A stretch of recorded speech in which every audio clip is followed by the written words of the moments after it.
Hello everyone, Chris Assis here, and today for the exercise of the week, we will be working on creating a different quality of movement, especially for our steps forward and backwards and our posture by shifting the source of the movement. And specifically, we will be working with the quads, the front of the leg, the hamstrings, the back of the leg, and the psoas. You might need an elastic band or something with some elasticity. Or if you don't have anything like that, you can gently press with your hand either at the front or at the back of the leg. The touch and the resistance can help us, especially if this is the first time you are exploring this, can help you differentiate the sources. So, yeah, get ready, and here we go.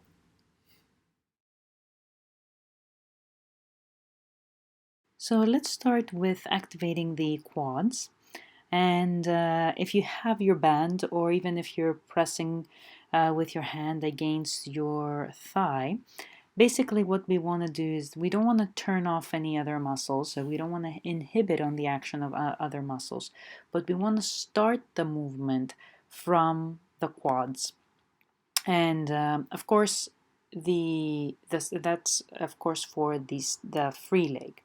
The standing leg, you will notice, is the opposite. Like the hamstrings, the back of the leg is holding us into place. So that's another interesting thing to explore. Maybe just putting it out there. When we're going back, we're gonna start our movement from the hamstrings for the free leg, and you want to feel as if you want to really kick. So that's the sort of the kind of feeling that you're getting. You're really kicking that leg back. And you can take it off the floor like I'm doing here. So it's almost time for takeoff. And you're gonna do the same thing. Of course, you can see me here doing it with both legs. Um, if you are using your hand, make sure that you're just having a gentle pressure, not too much pressure, just enough to help you source and focus on that specific muscle. The other thing to notice, and the more you do it, the easier it will be to take your mind on other things. And here you can see that kick that I was talking about. Is how the upper body is responding, how it adjusts and how it changes, also slightly, of course, to accommodate for that action and to help you. Now, taking it to the back of the leg, what we call hamstrings, and you can see me pointing right there, and I'm starting now from extending the back. So it's almost a force that's coming from the back, coming under and flowing forward and up. So that's the sort of feeling, almost like a weird fountain of energy that's coming under and it's pulling you forward and up. And the opposite, of course, applies for when you're going into back steps. So here, I think the difference is quite evident. Now you can see how this is a little bit more extending the front of the leg, but also the front of the body. So you can see how the posture is quite different here compared to before.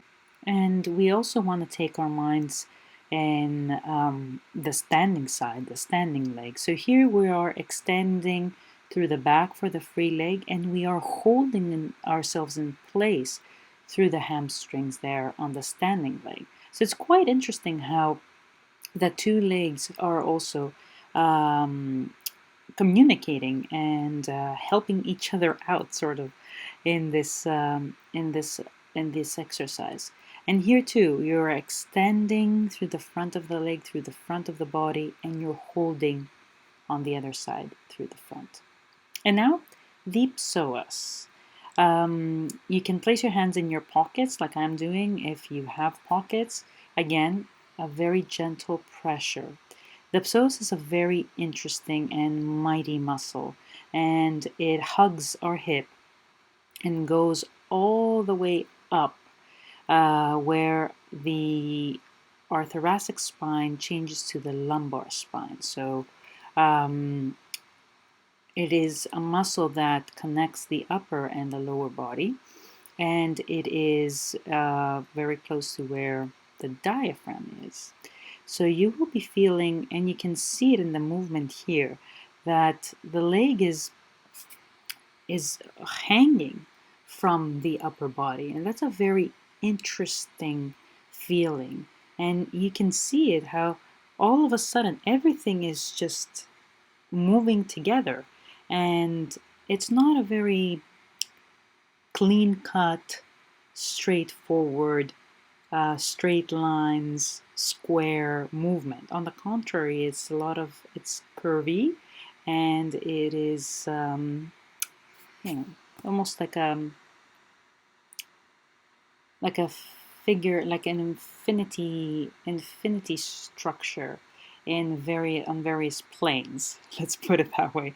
And I'm going to leave it at that. I'm just going to invite you to explore that swing, a swing that is accommodated through the whole body, and not a swing that just happens in the hip. So find the connection, that it is there already in your body. So here I'm just changing my position so you can see things a little bit better. And we have first the activating the quads, and you can see how much this is like the front of the leg is pushing forward, and I am already committed to that forward step. Now, when I'm going back, you can see that kick that I was talking about. You can also see how really the back of the leg presses into the band. Now, the second option, going under, and see how now my leg is projecting forward. There's a forward swing at the base, but I'm holding my position there for that swing. And this is very helpful when you want to make an extra big step and you want to have that extra projection. So here too, you're going extending through the front of the leg, aiming to head back, but you're still holding that position. And then last but not least, finding the psoas. And here I hope that you will be able to see a little bit better this more wavy, I found the word, this more of a wave type of movement that we have, and how the upper and the lower body, they move together. So if you start from 2 feet to create that swing, and you can see that there is gentle rotation in the upper body, and there's also an up and down in the shoulders, an up and down in the hips, and there's also a little wave on a sagittal plane as well. And now, simply walk. I'm keeping my band, and I'm starting with a ladder, and I'm just doing steps starting from the psoas, and I'm going forward and back at my own tempo, inviting you to do exactly the same thing, and then changing here to quad and hamstring. Quad going forward like this, and hamstring going back like that. And last but not least, hamstrings going forward, making a nice big projection. That's exactly what I was talking about before. And quads going back, nice big projected steps. So feel free to add more reps or even add some music and have fun walking forward and back.